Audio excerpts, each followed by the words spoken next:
Good morning to everyone from New York City on Earth Day. I should say I am based in New York City. The other participants in this hangout are hail from all over the planet, which is quite exciting. Welcome to you wherever you are, afternoon in Europe and Africa, or good evening in other points further east. My name is Ethan Gelber. I am, among other things, a long-standing and outspoken advocate for ethical travel in all its forms. I'm also the editor and founder of the Travel Word, a website that showcases responsible, sustainable, and local travel. And here, just a full disclosure about the discussion that we are embarking on about the long run, a global sustainability initiative. I am I am what is called a supporter, a participant helping to spread the word about the long run.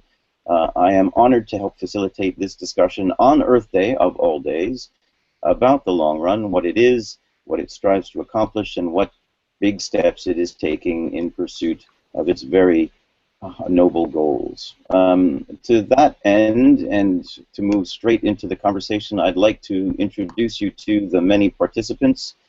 I'm not going to go left to right or right to left, since it's a little bit different from everyone, I know, but when I mention your name, please raise your hand. I'd like to begin with Jochen Zeitz. He is the founder and chairman of the Long Run, and also owner of Segera Retreat, a one-of-a-kind luxury property on the Laikipia Plateau of Kenya. It is also one of the Long Run Global Ecosphere Retreats, which is something that you will learn about in a short time.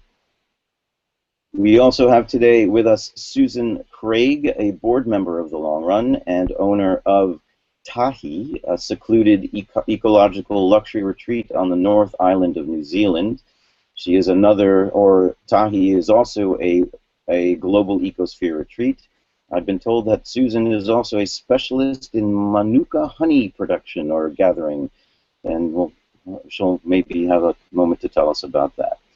Karen Lewis is with us. She is the owner of Lapa Rios, a model ecotourism resort in the thick rainforests of the Osa Peninsula of Costa Rica. She is also one of the Long Run Global Ecosphere Retreats.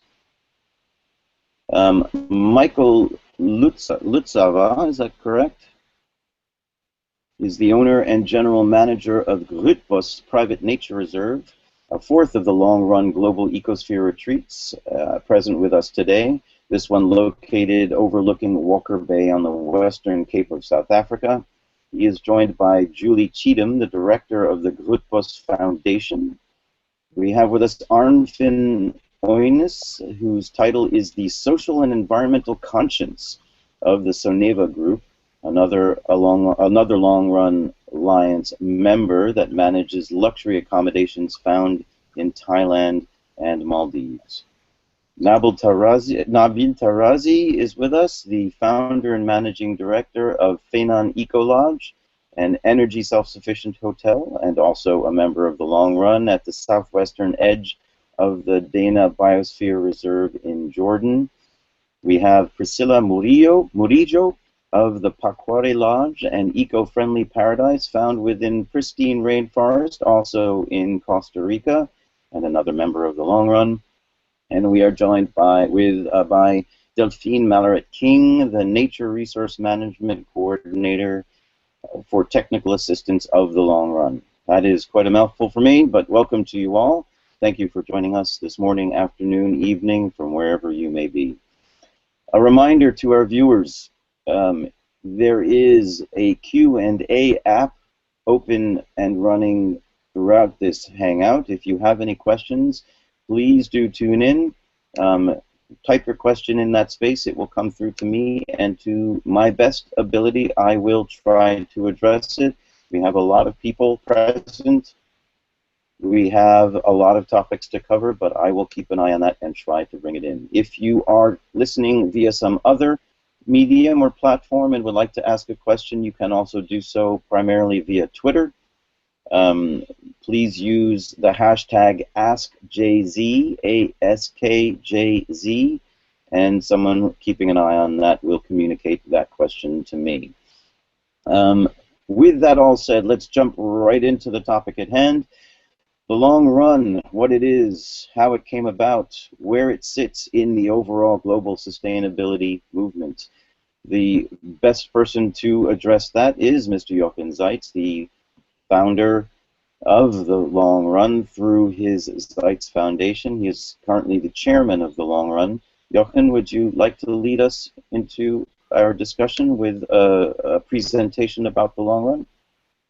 Sure, Ethan, and thanks very much to everyone for joining us today. I purchased Segera in Kenya over 10 years ago, and it's a 50,000-acre property in northern Kenya, rich in biodiversity and conservation value. And when I started to go about, or thought about how can I conserve this piece of property for future generations, I decided to set up my own foundation and develop a concept which now became the Long Run, an initiative that has now been in operation for almost 7 years.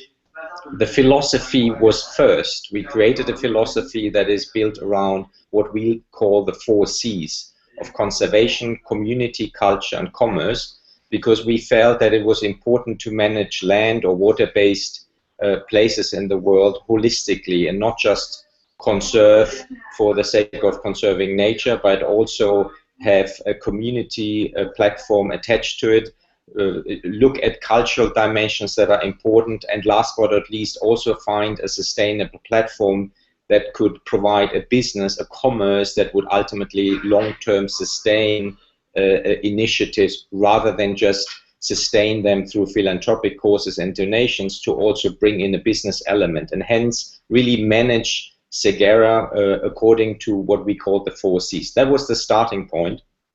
And as I was about to embark on that mission, I felt that there must be like-minded individuals out there that were thinking similarly or equal in terms of approach to their land or to their water-based properties.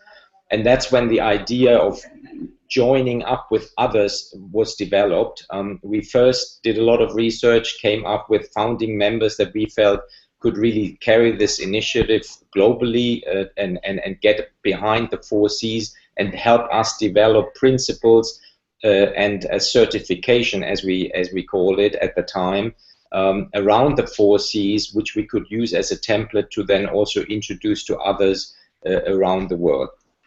The 4 C's and the Long Run is really an initiative that is based on properties or land masses or water masses that have a high conservation and biodiversity value. So we are not talking at this point to pieces of land or properties that have 4 or 5 acres with a tourist lodge attached to it, but really something that has a significant conservation value. And with the 4 C's, we are trying to conserve these land masses or water masses now around the globe by bringing in individuals that are thinking alike, that have a similar approach, not a cookie-cutter approach, but something that can be actually adapted through the 4 C's individually to the various properties, and that manage this network along with us. And that's why after 7 years we felt it was important to now take the next step and hand an organization over to its members that have been part of the development, rather than continue to incubate it through my foundation, which I always believe in is important. You incubate ideas, but ultimately they need to stand on their own legs. And that's why we decided to take the Long Run into the next phase by handing it over to the members so that they can continue to grow the network of like-minded individuals, and of course give it an even more significant voice in the international community in terms of conservation of private land, of private protected areas, as it already has today. Thank you. That's a spectacular introduction to what it is and where it sits. Can I ask, just because it is something that has come up in other questions and background discussions, will you continue to stay involved through the Zeitz Foundation or as an individual? And does it dovetail with some of the other work you've done with some of your some of your important Yes, I mean, I industrial partners? definitely will continue to be involved. I mean, it's one of my prime initiatives. I always think that when you are in the sustainability world, you need to do your own good first before you start talking about it, and therefore it is important that that also the organization knows that I'm continue to be committed to grow the organization, to help to support it. But it's not, you know, the Long Run Alliance is not about me, it's about its members. I'm part of it, and I want to play my role also as the chairman of the Long Run Initiative. And I also would like to help to promote it further through other initiatives that I'm now involved in, such as the B Team, an initiative that I started with Sir Richard Branson, which is trying to make business overall holistically more sustainable rather than just financially viable and thriving. So I also think that there are other opportunities through other initiatives that I'm involved in, which to ultimately help the Long Run Initiative as an alliance and not just as an initiative that I'm leading. That's great. Thank you very much. A question was asked from, I believe, one of the Long Run members, Eva Jasakova, about the importance of extending awareness of the principles and activities of the long run, plus those values that also reach into your other practices.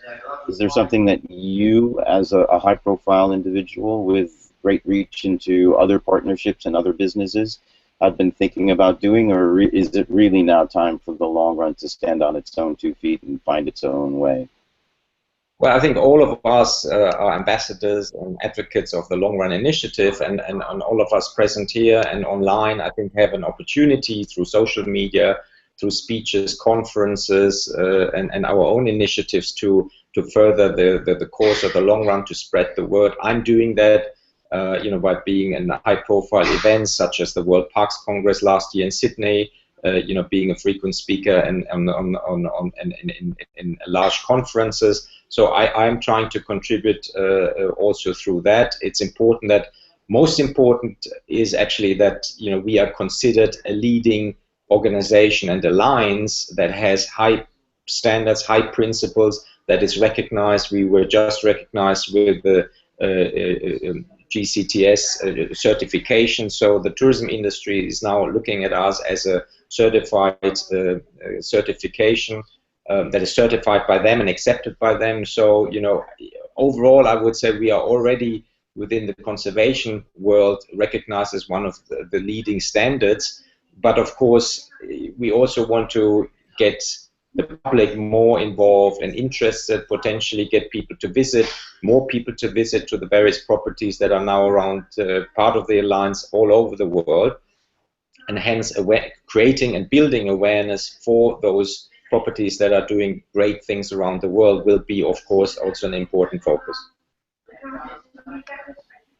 Excellent. We'll get into the details of the standard, the global ecosphere retreat standard that was created when we turn to Delphine in just a few moments. But I did, since you brought it up, since you mentioned the Global Sustainable Tourism Council, the GSTC, and their recognition of the standards that you have set, and you mentioned the global ecosphere retreats and its importance as what I understand has been called the world's best standards for privately protected areas by Dr. Jeff A. Longholtz. Can you tell us a little bit about the creation of those standards, the development of those standards, whether it was done via a think tank or in collaboration with other properties and other people on the ground, not just through principle but also through practice, perhaps? It was a combination. First of all, we wanted to see if there was a need for a new standard of certification.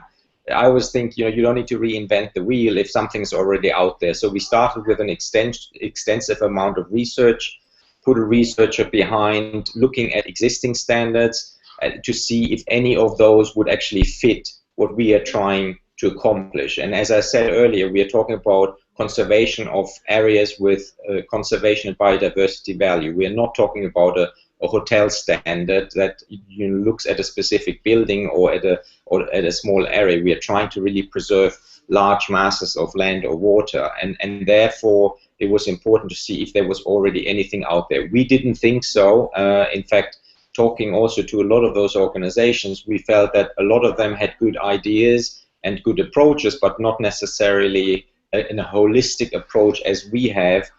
Some were looking for conservation, some were looking at community, others were looking at culture, but none of them were really looking at the 4 Cs holistically. So that was the starting point. We then developed our first standards by trying to, first of all, looking what the others did and integrating our own assumption of what we needed to do. We tested it with the first founding members of the Long Run Initiative, what's working, what's not. Part of the standard is that in order to become a global ecosphere retreat, you had to submit an E4C plan, a plan that actually lays out the principles of based on which you operate your area, and we also went to the different Long Run Alliance destinations to see how they were actually functioning, because again, we didn't want to create a multiple choice or a cookie cutter approach, but an approach that was actually adaptable to the various areas, because we are talking one day to a place, a destination that may be in the rainforest, the next may be an island, another one may be in the desert or in the savannah. So that one size fits all was not our approach. We wanted to have something that is strict but flexible enough so that it would become a capacity building, build up approach where the goal was not to be perfect from the beginning, but to actually develop a process over the years that then those destinations and the people involved in their respective organizations could take as a basis to develop towards the 4 Cs. And some were already, close to the standard of the 4 Cs. Others may just be great at 1 or 2 Cs, and they aspire to become great in 4 Cs. And for all of those different realities, we needed to find a standard that was adaptable and flexible but strict enough to ultimately have a clear goal and vision in mind. A complicated process, and with that, let's turn to Delphine King, who is, as I mentioned earlier, a technical advisor, an important technical advisor. I believe you've been with the Long Run since its outset. Can you tell us a little bit about, let's get under the hood of this thing, open the kimono, as somebody recently, a phrase that somebody recently mentioned to me. Can you give us an idea of the details? What's involved in establishing these standards and enforcing these standards? There's a question that's been asked from one of our viewers, from Ron Mutter. He asks, for example, if, just a moment while it comes up, he asks if, it's taking its time, always and ever. I will come back to those questions, but why don't you launch in and give us a sense of what those GER standards are and how they dovetail with other standards and what the GSTC, the Global Sustainable Tourism Council recognition, has brought to this whole process now. Okay, thank you, Ethan.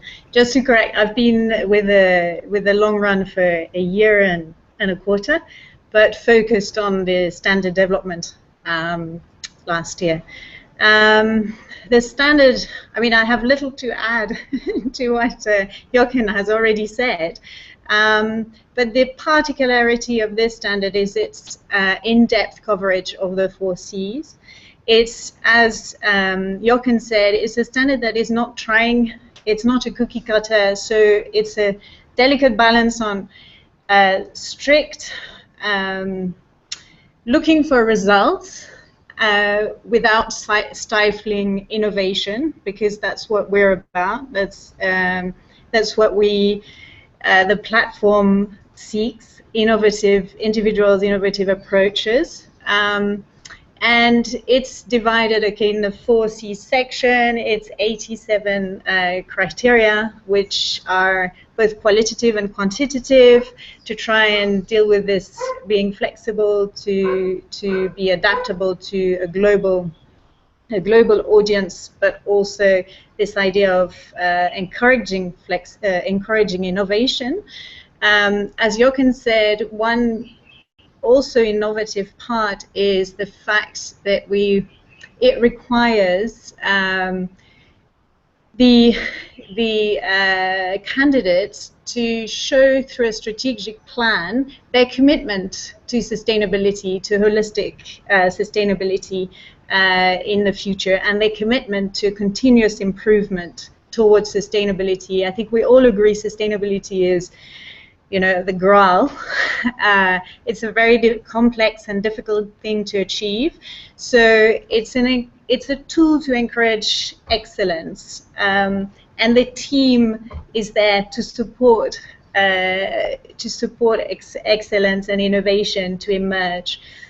So in terms of how we implement the standard, it's really, there's a lot of support provided to the members who, when they join the long run, they commit to achieve the standard status within 5 years.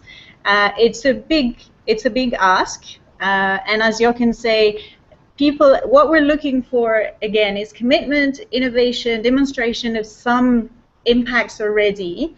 But not everyone enters the long run at an equal stage in their pursuit of sustainability.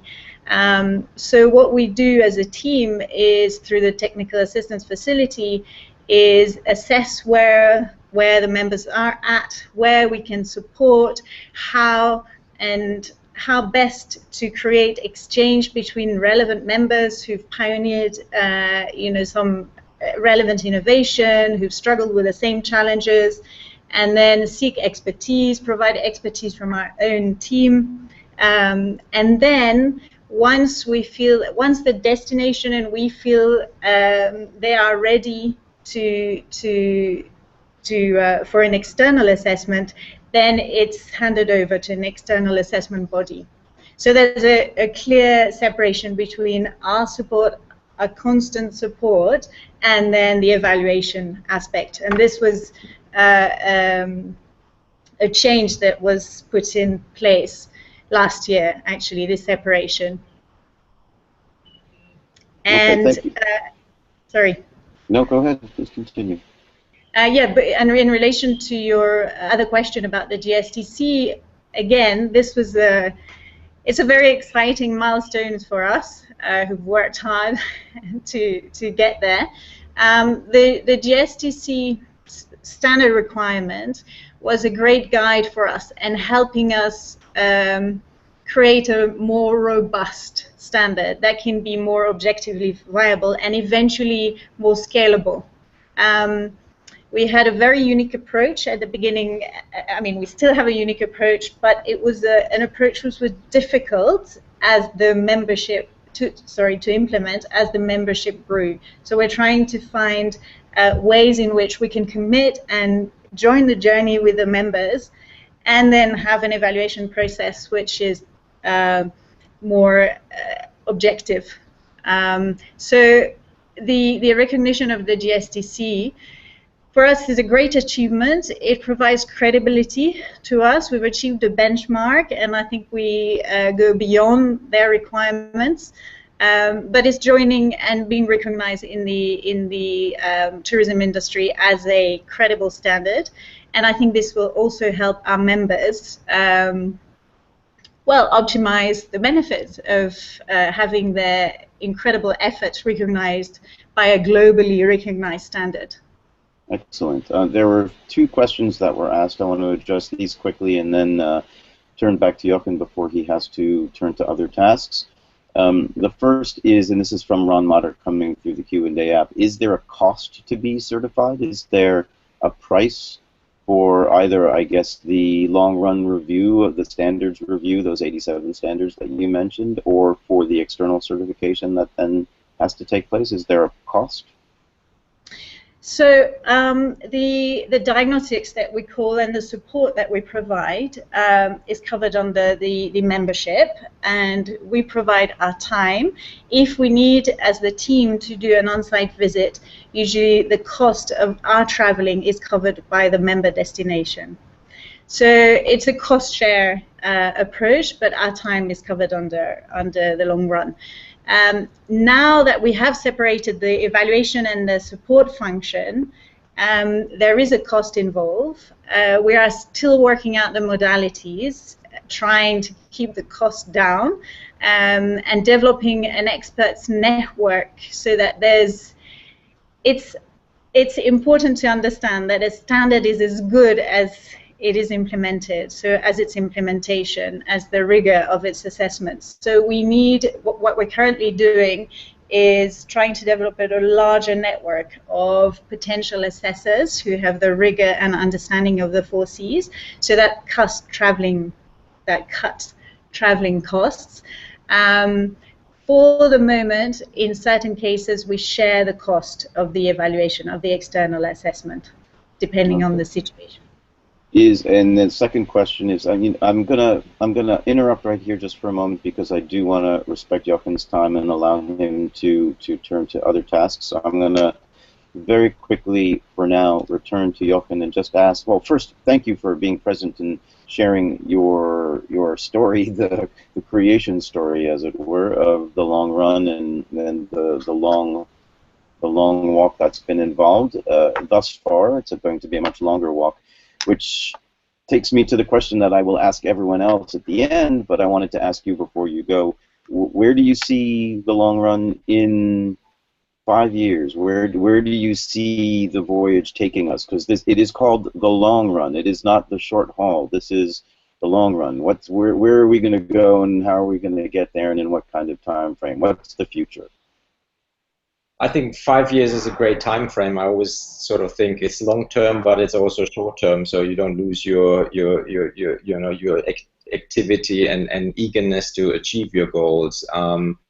So I think 5 years is a good horizon. First of all, I believe the long run in 5 years will be the leading membership-based organization that first of all is in every respect the most sustainable membership, given the properties that are part.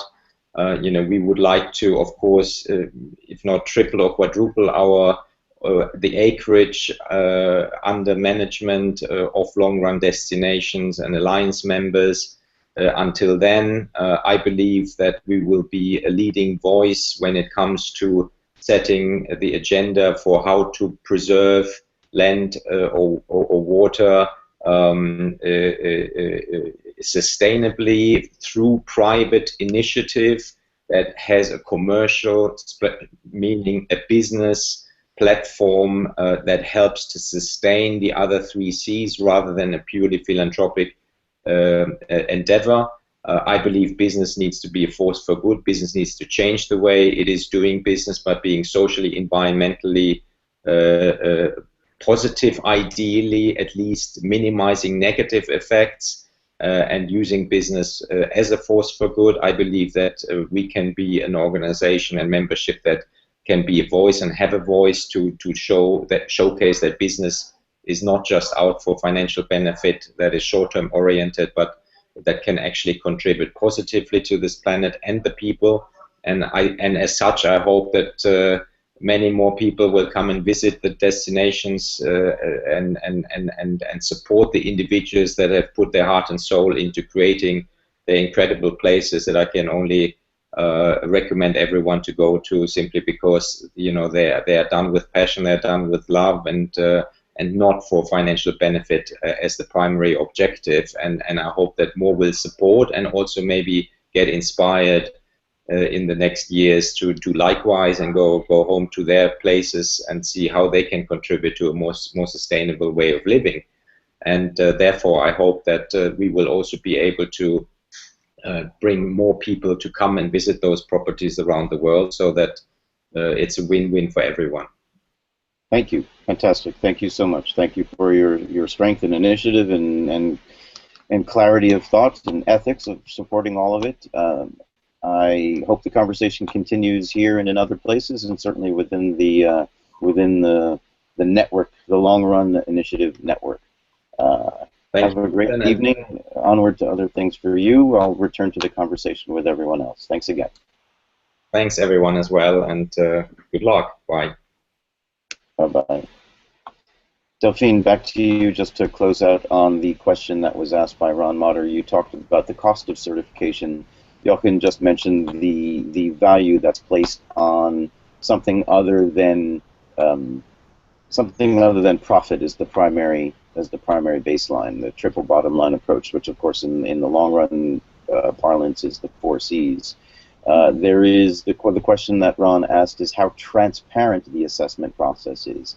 If everything is underpinned by ethics, if everything is about the importance of broad vision, of broad perspective, is it all transparent? Is it all done in public? Is it all open for everyone to see? It is done openly. It is. I think it's important to mention, and I forgot earlier, but the standard requires the candidate to have significant impact, positive impact on the 4 C's, on the 3 C's, and be a viable, sustainable, financially sustainable business.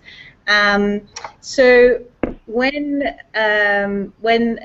an assessment is performed, the whole team, the whole management team and the staff, and there's is involved. There's consultation with stakeholders, community stakeholders, to verify impacts, positive and potentially, issues that the members may not have detected.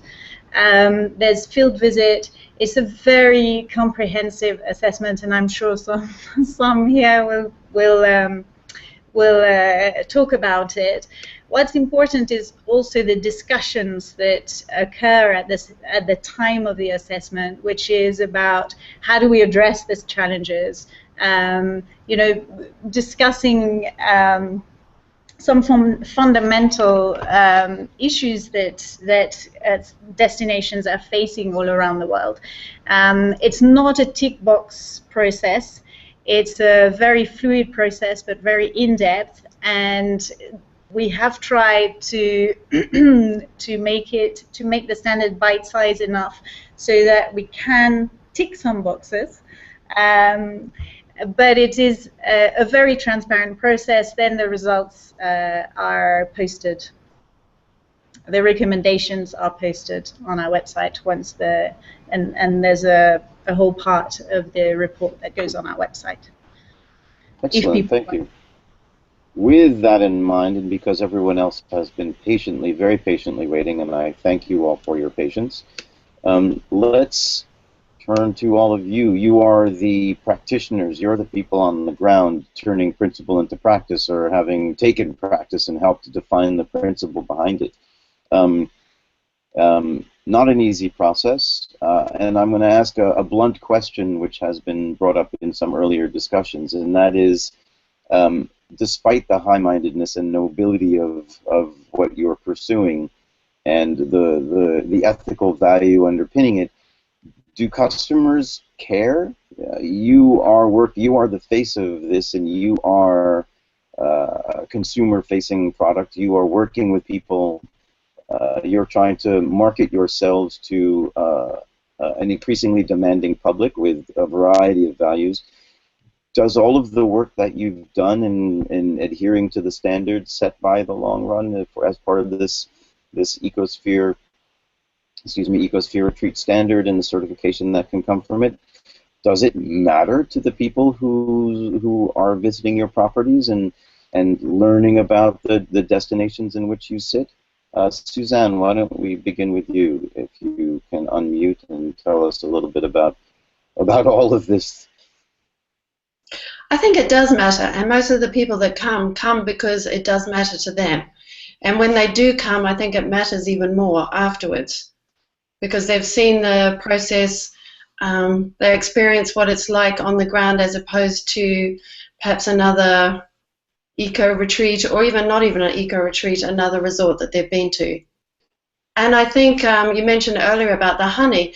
It also helps when marketing the honey, because if you can say, this is the environment that this honey comes from, these are the standards we're using for the rest of the organization, well, the rest of Tahi, this translates to the honey as well. All right, thanks. Karen, I'd love to hear from you as well. My understanding is that you and Susan have been involved for a very long time. The date I was given was 2009, so you've been with this initiative for 5-6 years. Does it matter to you, or does it matter to the way you market La Barrios and the clientele that come and find you? Is it a big part of that?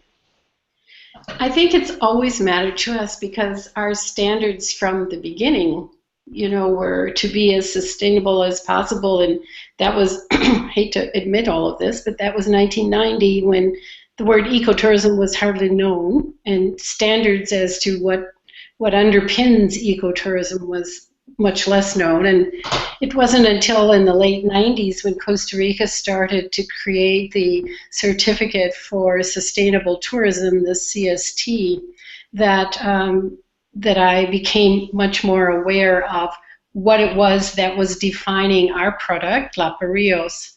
But as I like to say to anybody thinking about sustainability, it's a matter of rethinking. And you create the model that demonstrates rethinking, and then those who participate start to rethink their own lives, the impact that they have. And even now, as the second generation of people who've been in La Barrios are now in the workforce, it's really worthwhile to see that a community that has been impacted by doing good to do well, or doing well to do good, you can create an ethos of sustainability that can be driven by multi-generations once that thinking of being more sustainable is part of the ethos. Fantastic. Thank you for that. Let me turn to Arnfinn. You mentioned to me earlier, or I can't remember if it was back channel or when we had already begun, that you are in the process of seeking GER certification. How has that process been going? How has that led to changes in the work that you do in an attempt to try to rise to a new level of standards that you're learning about? Well, we've gone through the certification audit and process, and so there's a couple of correction points that we are working on to finalize. So we are nearly there to finalize it. In many ways, for us, the whole 4 Cs fits very well into our philosophy of slow life. So it aligns very much what we already do and have done since 1995. So it hasn't been necessarily a very difficult process because it's really in the DNA of what we're doing. But it was very good to have the team coming over, spending a few days at our property, auditing and looking through and giving feedback on the things we are doing, coming with ideas of how we can improve. And yeah, there were a couple of things that I mentioned that were spotted, then that we can work on improving. And you always have room for improvements and can work on that. And it's always good to get someone coming from outside to have a look and give that feedback. Excellent, thank you. Michael, the same question to you, because my understanding is that you are also in the process or have gone through the process. Was it important to you in making improvements, or in many cases sustainability is, as Arnfinn mentioned, in the DNA of what you do? Is there something that you're gaining from this process, and is it going to be an important marketing tool for you going ahead? I'd like to answer the question in answer. Is number one, we are a fully fledged member already, and as Delphine earlier, the discussions that you are having and pulling all 4 Cs together, that is actually with the discussion of the experts. When they sit with you, one together sets new goals. So I think each individual property might have goals or leading to goals, but the standards are being set by the discussion saying, how long do you think it was to reach this one specific goal? And one would sit down and say, it will take 2 years. And then you start working at it. So pulling all four C's together, you have Michael, the I'm sorry to blueprint. interrupt you. And this blueprint you are following, and this business continuously. Michael, I'm sorry to interrupt you, but unfortunately the sound is not very good from South Africa, from where you are. This is the trouble that we sometimes have. What is clear is you said that the blueprint that you're following is an important process. It's a stepping stone toward achieving valuable ends. At least that's what I took away, and that the discussions that you have around the certificate, the standard, the pursuit of these standards it's a journey. It's a journey for everyone. It's part of the improvement process, and it works for you, and it will, when applied with others, will be important to them. Is that an attempted solid summary based on a very partial grasp of what you were saying? I think you grasped it fantastic. All right. Unfortunately, the sound is really not working for you. And if I may ask you last question. Okay. Yes, I'm terribly sorry. The sound is just not good coming from where you are, but please keep on listening. And I would like to join the others. Is the marketing is obviously helping us a lot, because as the world moves more to sustainability, as more and more humans care about our planet, they care about places that they are going to, and the 4 C's is lived in the property, so the guests live with us, and I think that's what they enjoy so. Okay, thank you very much for that comment, that thought. I think we got the nugget, we got the kernel of what you were trying to say, but please hang on there just to see if we can come back to you at some point. Let me turn to Priscilla. My understanding is that you are working now with the technical assistants, the TAF, the technical assistants, I forget what the final word is. Maybe you can tell us a little bit about what the diagnostic support, about the diagnostic work that is being done, and the support that you're receiving through the long run team. Yeah, hi. We are currently working, and it's been a very nice process. It's not easy. It has been quite a challenge in some areas, but since we were born Pakwari Lodge, it would be all the goals to turn the lodge into sustainability, as well as the Pakwari Lodge Reserve. So I think this whole process has been easier just because of the way we were born, and all of our initiatives and our activities have been developed since the beginning. So the diagnosis has been positive. What we've been working, and all the feedback that we've received, that has been awesome from the technical support team. We've been working into this 5-year term, which is what we're leaning, and we want to go through that, just turning Pakwari Lodge and the reserve into sustainability in a long term, not 5 years but more, but we have to begin obviously with 5 years. And through this process, we've received such a good information, great quality of information from the team, just to make it, to organize the information, to develop planning that we might been that wasn't probably our main form, and now we're doing it. I think this has been a really good process for us in Pakwari Lodge, but also for the planning in all the initiatives that we have to carry for the next 5 years. And as for the other question of the type of travelers that we're receiving, this helps. This whole planning, this whole initiatives, just, you know, this helps definitely. Our travelers have changed. They're not the same travelers that come in the 80s and 90s.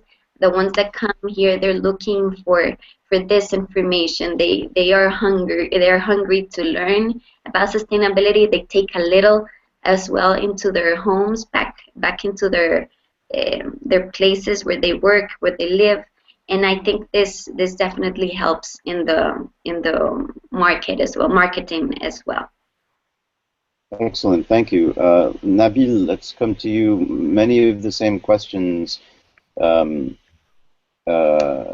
important is it to you in reaching out to clients? How has it changed your perspective on your clients, or your clients' perspective on you? Is it important to marketing? Why did you become a long run member? Basically, what is it bringing to you? I think when we first started operating Finan. Can you put your earphones on and bring your mic closer? Can you hear me now? Can you bring the mic a little bit closer? Yeah, can you hear me? Is it clear or no? There we go. Keep going. There you go. Is it clear? Yeah, sorry about that. I was saying Finan Ecolodge is owned by an NGO in Jordan, and we're the operating company. And what's interesting, when we first took over the management of Finan, the expectation was... I'm going to interrupt again. Can you pull the microphone just a tiny bit closer to your mouth? Okay. Is it any better? Is this any better? Much better. We want to hear what you have to say. Thank you. I was saying, when we first took over the management of Finan Ecolodge, the expectation is that the bulk of the guests will be green guests, or what I would term tree huggers, not in a negative sense. But what we discovered is that the majority were not. They were just regular tourists coming to the place for the experience. And with time, we now introduce... We're losing your sound again. Can you pull the mic closer again? Is this any better? That's it. So you expected that most of your clients would be tree huggers, but they weren't. They were just regular customers who were coming for experiences, unique, authentic experiences. So what we started doing is every night we have a presentation to the guests that shows them all the green credentials, the local community credentials, the conservation credentials. And it's very interesting because we're seeing that people are leaving the lodge, taking some of what we are doing back with them, and they're changing the behavior. They're changing what they do in their places, and they're changing that next time they travel, they will start considering a number of the practices that we are doing, and they'll start selecting greener places. Push the microphone closer to your face again. That they were changing their behaviors and... Yeah, guests are changing their behaviors, and they're becoming more conscious about their travel. So when they go back home, their practices when they next travel is to seek these greener places, these places that have more sustainability as part of their ethos.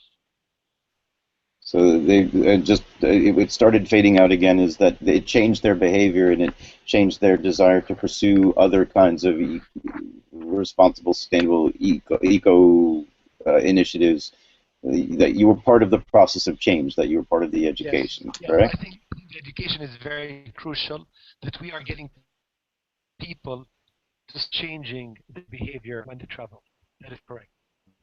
Fantastic. Thank you for that observation. I want to come back to Priscilla. My understanding is, and this goes to another important part of the long run. The long run isn't only about standards and certification. The long run is an initiative, it's an alliance, it's a community of people working together.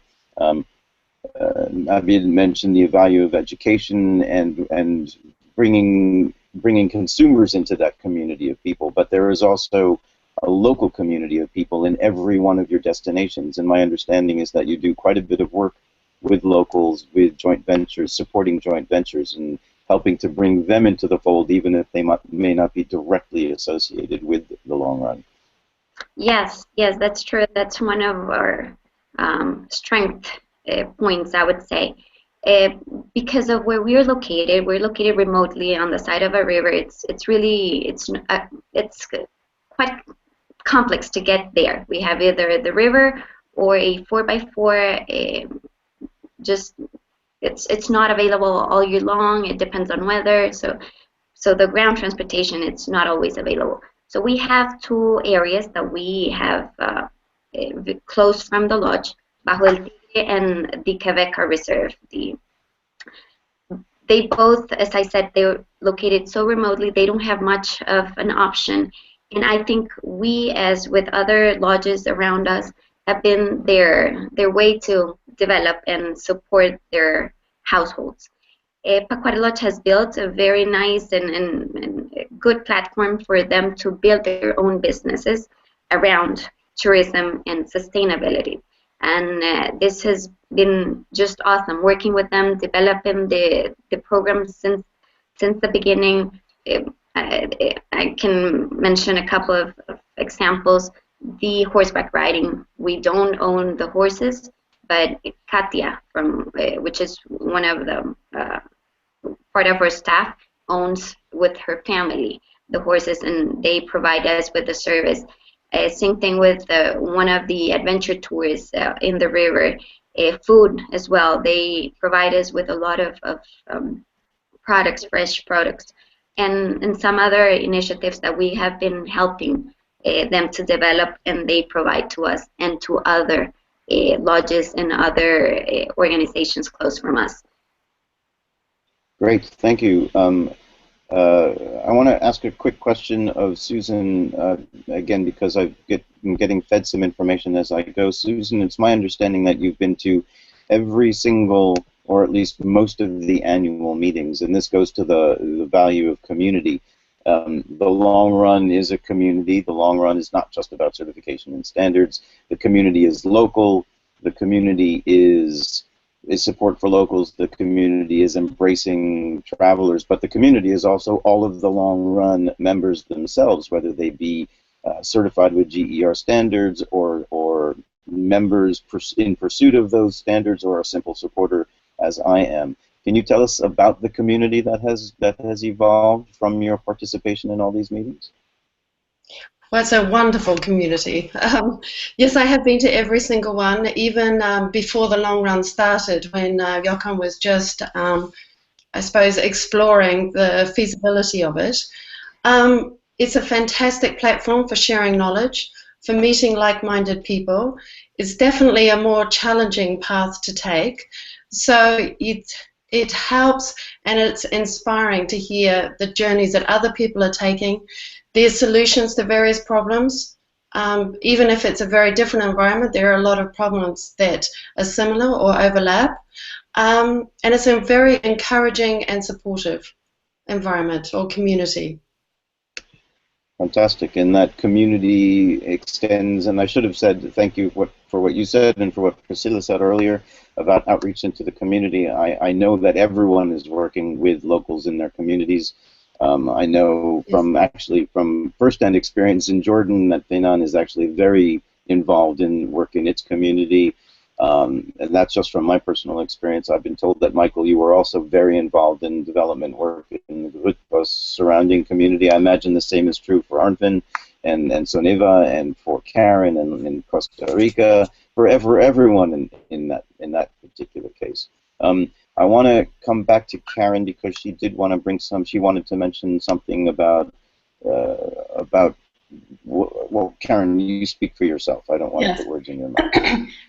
I failed to answer your question specifically when I had the opportunity, but I have found it interesting within the last, I'm going to say 5 years, having had the ethos of the 4 C's and sustainability from the get-go.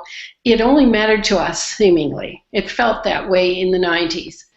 2000s come around, we have the internet, and all of a sudden, particularly those under 50, travel with the internet.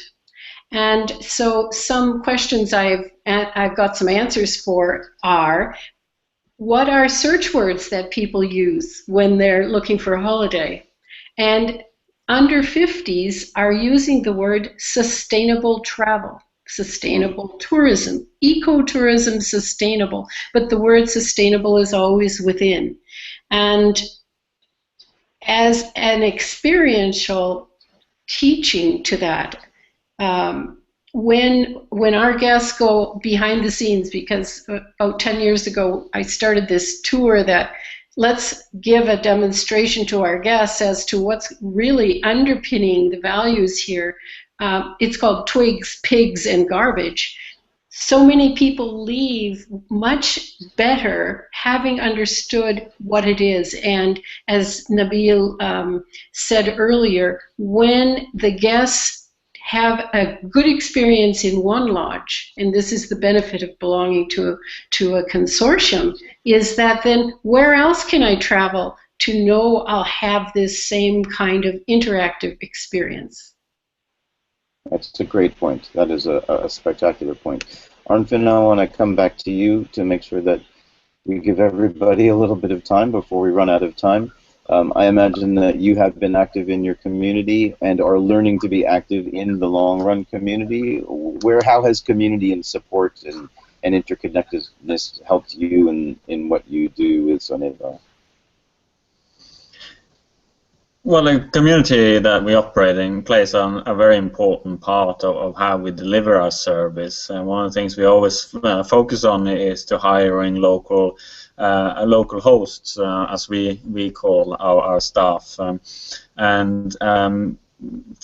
the beginning, we had a very set of getting hosts, especially that had direct contact with guests, to be from the local community, because we refer to our staff as hosts, because we want them to feel ownership of the resort they work in, feel ownership over the service that they're giving, and talk about the local community. And the best are obviously those who are from the community, and also you get people then that have a longer commitment and feel as if they bring guests into their own home.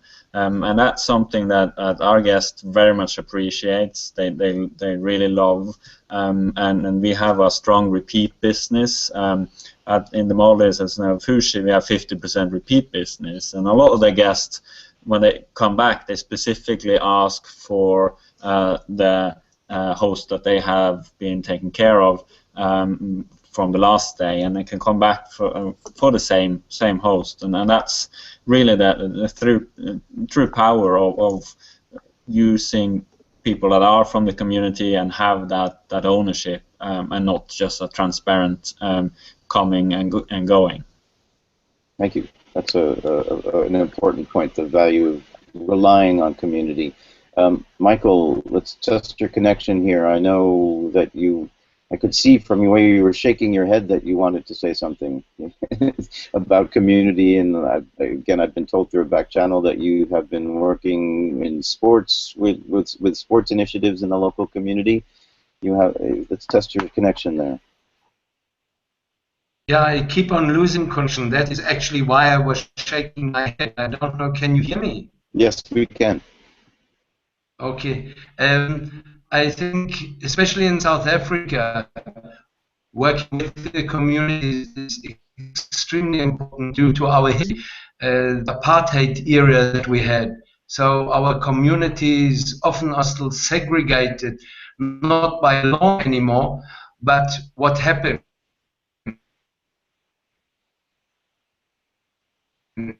And so Michael, we got through the value of the fact that there was separation in community because of what happened in history. But I imagine that you were going to a discussion of how community is trying to come together, and initiatives are going to, the community connections are going to bring people together again. That's me putting words in your mouth, but that sounded like it was where you were going. Nabil, I want to come back to you for, given how short time is, one final thought, and then I want to turn to Delphine for a final thought, and then we've run out of time. Nabil, over to you. Push that microphone close to your face, just in case. Is this good? Can you hear me now? Yes. Okay. I just wanted to say about the community. All of the staff at Finan Eco Lodge are members of the local community. And it's interesting because when the project first started, you're fading out. Keep that, even hold it with your hand. Okay. Just hold it right close to your face.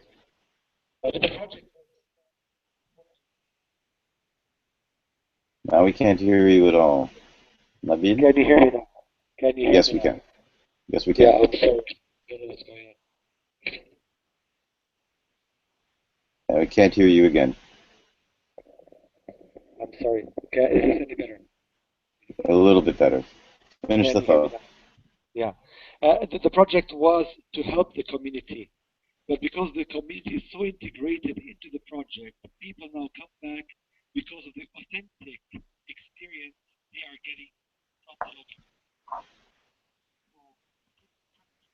I only got about halfway through that the community was so integrated in the project because of the authentic value of their participation. Then that became an attraction for the guests to come back. That it became an important attraction for customers because of that community involvement. Is that correct? That is correct. Yes. Okay. Sorry, yes. The difficulties. Microphones that can't quite work all the time. It was working yesterday. Well, unfortunately not today, but we got the thought out. We're 2 minutes over the hour. Let me come back to Delphine for a final thought. Delphine, I also want to ask a question that was asked in the Q&A and make sure that we get to that because it might go to what your final thought is. The question is from Iveta Karpatyova, who says, maybe more of a marketing question. As an illustrator and artist passionate about sustainability and the long run's mission, is there a way I can contribute and support to this initiative? Spread the word in a creative way, I guess. And I guess for me, that is a good way to close the discussion. How can people get involved, even those who might not have a very large property that they're interested in folding into the conservation network that has been established by the Long Run Initiative? Yeah, good question. So because we didn't talk about the different membership, right. We have a great community of supporters like Ethan who are there committed to sustainability, committed to the 4C principles, and who can join as supporters, just help this community through their network, getting the word out, getting better understanding, providing support to the members, to the other members who have land and marinescapes under their stewardship, and communities to support. So there's ways of joining as a supporter. Otherwise, spread the word, honestly. One great, I just wanted to get back a bit on the guest, just a little story on the guest aspect, which is everyone. Usually when I do an assessment and we're there and discussing, if they are guests, we do explain what we're doing and the extent of what we're looking at. And we talk about the extraordinary work of the destination, to understand, for everyone to understand the Global Leaf Cosphere Retreats. They have achieved a standard, but really what the standard is doing is recognizing outstanding work in terms of sustainability far beyond the call of duty of a business. So usually when we explain, the guests say, okay, where are the other ones? Who are the other ones? And so spreading the word and explaining sustainability, and for people to understand the complexity of handling sustainability in such a committed way, I think would be the best. Fantastic, thank you. We are 5 minutes over time, so I wanna, although I would love to keep the discussion going, you also have a great deal of work to do. You've got standards to meet, GER standards to meet, and guests whose interests you need to serve, especially on this day, on Earth Day. I believe it is the 45th Earth Day or something like that, an important day for all of us in terms of respecting and understanding sustainability and the stewardship that we try to, through example, demonstrate to people all across the planet. Thank you to you all. Thank you to Jochen Zeitz in absentia, to Susan Craig, Karen Lewis, Michael Lutzaya, Anfin Oynes, Nabil Tarazi, Priscilla Murillo, and Delphine King. You are leaders in your own rights and leaders part of a collective that is trying to show the way for all of us. I'm happy to have been able to support you in my own small way, and I look forward to meeting you in person once again sometime soon. Remember to follow us, the Long Run Initiative, as much as you can. You will find more information about The Long Run at thelongrun.com. There is also a website and a Twitter handle. Both of those, for the time being, fall under the Zeitz Foundation name. Look for them on facebook.com/Zeitz, Z-E-I-T-Z, or Z-E-I-T-Z Foundation. Same for Twitter. We look forward to seeing you in the long-run destinations around the world and supporting the importance of sustainability all across the planet. Thank you all so much, and a happy Earth Day to everyone.